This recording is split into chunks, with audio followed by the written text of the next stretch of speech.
वचन को आज देखेंगे हम लोग। यशायाह नबी की किताब उसका 10 अध्याय उसकी 27 आयत को मैं आपके लिए पढ़ूंगा, और यदि कोई पढ़ सकता है तो वो ऊंची आवाज़ से पढ़ लें, और इसके बाद हम थोड़ा सा मनन करके उसके ऊपर और प्रभु की आशीष को पाएंगे और प्रभु के नाम को ऊंचा उठाएंगे। यशायाह नबी की किताब उसका 10 अध्याय उसकी 27 आयत में क्या लिखा है, हम पढ़ेंगे जरा। उस समय ऐसा होगा कि उसका बोझ तेरे कंधे पर से और उसका जुआ तेरी गर्दन पर से उठा लिया जाएगा, और अभिषेक के कारण वह जुआ तोड़ डाला जाएगा। आमीन। ऊंची आवाज से एक बार फिर सब इसको रिपीट करेंगे, पढ़ेंगे मिलकर के मेरे पीछे। उस समय, आवाज नहीं, उस समय ऐसा होगा कि उसका बोझ तेरे कंधे पर से और उसका जुआ तेरी गर्दन पर से उठा लिया जाएगा, और अभिषेक के कारण वह जुआ तोड़ डाला जाएगा। अभिषेक के कारण वह जुआ तोड़ डाला जाएगा। हालेलुया। सो प्रभु के नाम की महिमा हो। आज का संदेश है कि अभिषेक में हमें कैसे बढ़ना है और कैसे अपना बोझ और अपना जुआ जो हमारी गर्दन के ऊपर रखा गया है शैतान की ओर से, उसे कैसे ब्रेक करना है, उसे कैसे तोड़ना है। हम सब डेली प्रेयर करने वाले हैं, हम सब डेली बाइबल को पढ़ने वाले हैं, हम डेली कोई ना कोई भजन गुनगुनाने वाले हैं, वर्शिप करने वाले हैं। परमेश्वर के साथ हमारा एक अच्छा संबंध है, एक अच्छा रिश्ता है, जिस रिश्ते के कारण हमारी जिंदगी स्थिर है और बनी हुई है।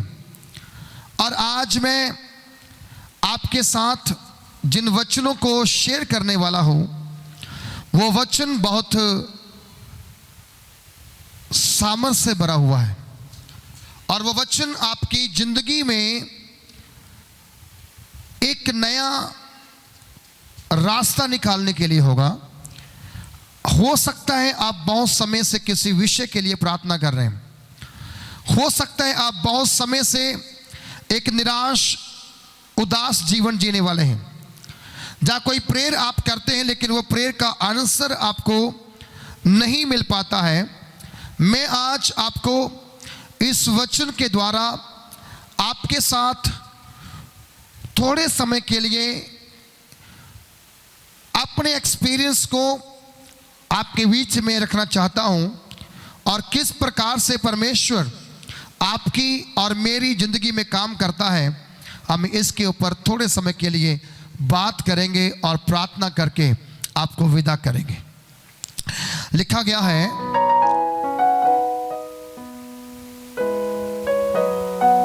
उस समय ऐसा होगा। एक समय ठहराया परमेश्वर ने आपके लिए, और परमेश्वर उस समय के बारे में कह रहा है कि उस समय ऐसा होगा। एट द डेट टाइम, वो समय कुछ ऐसा होगा। कौन सा समय? जब आपके ऊपर परमेश्वर का अभिषेक आएगा। क्या आएगा? सब बोले क्या आएगा? अच्छा, अभिषेक कब उतरा था? बाइबल कहती है कि जब मनुष्य के ऊपर अभिषेक आया है, पवित्र आत्मा आया है, वो पेंटिकोस्टल रूप में जिस दिन प्रभु यीशु मसीह आसमान पर उठाए गए और प्रभु यीशु मसीह ने अपने चेलों को और उनके साथ जो 500 लोग थे आसमान में उठाए जाने से पहले उसने, प्रभु यीशु ने उन लोगों से प्रतिज्ञा की थी, एक वायदा किया था, जब तक तुम ऊपर से सामर्थ ना पाओ यरूशलेम को ना छोड़ना।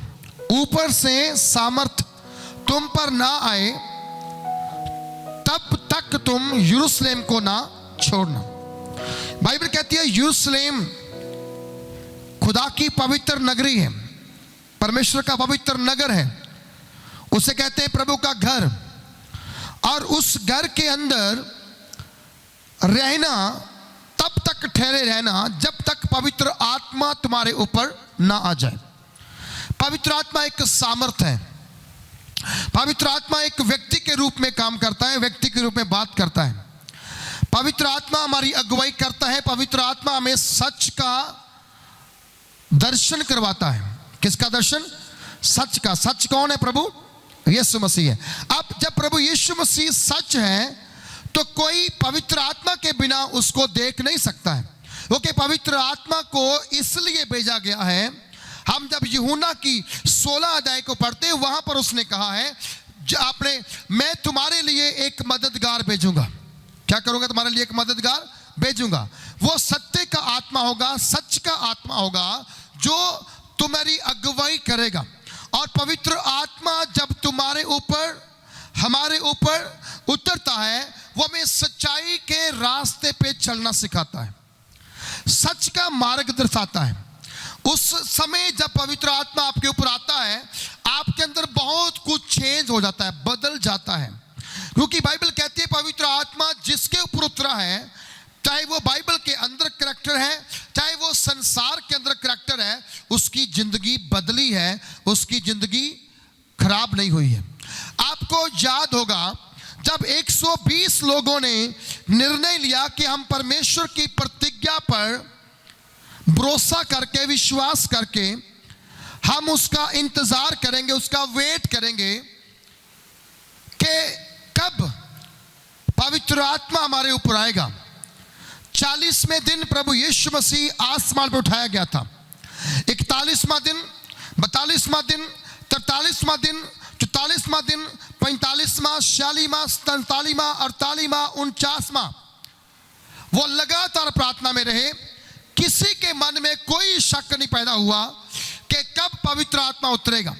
एक ही बात का उनको विश्वास था कि प्रभु यीशु ने कहा है, जब तक ऊपर से तुम्हारे ऊपर शक्ति ना आए, सामर्थ ना आए, इस स्थान को कभी मत छोड़ना।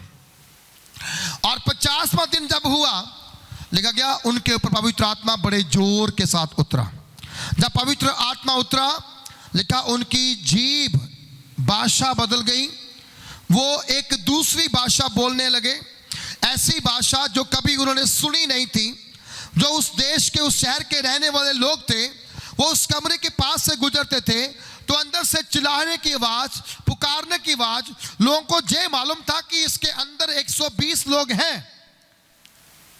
उनमें क्या था? माता मरियम भी थी, प्रभु यीशु के भाई भी हो सकते थे।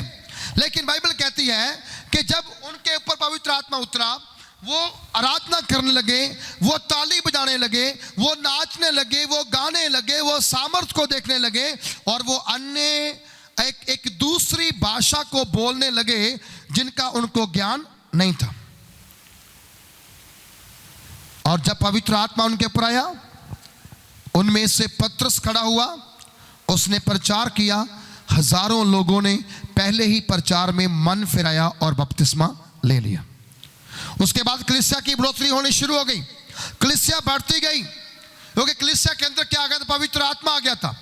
आज पवित्र आत्मा जिस कलीसिया में नहीं है, वो कलीसिया जीवत रूप में आराधना नहीं करती है, वो जीवत रूप में वचन नहीं सुनती है, वो जीवत रूप में वचन को फॉलो नहीं करती है, क्योंकि उनको नहीं मालूम होता कि आने वाले दिनों में क्या होने वाला है। लेकिन मैं आज आपको एक बात बताऊं, जिस जुए में आप जुड़े हुए हो, जिस बोझ को लेकर आप चल रहे हो, जिस असफलता को आप लेकर चल रहे हो, जिस जगह पर आपको निराशा, असफलता, रोग है, बीमारी है, कष्ट है, गरीबी है, कर्ज है, लड़ाई है, झगड़ा है, आपका आपका जीवन नहीं बदल रहा है, उसका एक ही कारण है कि पवित्र आत्मा आपसे कोसों दूर है।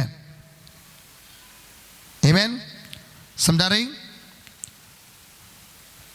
पवित्र आत्मा आपसे कोसों दूर है। पतरस किसी की बात सुनने वाला नहीं था। उसने कई बार प्रभु यीशु मसीह की बात भी नहीं मानी। उसने तो तलवार उठा करके बंदे कान उड़ा दिया था, गुस्से वाला था वो।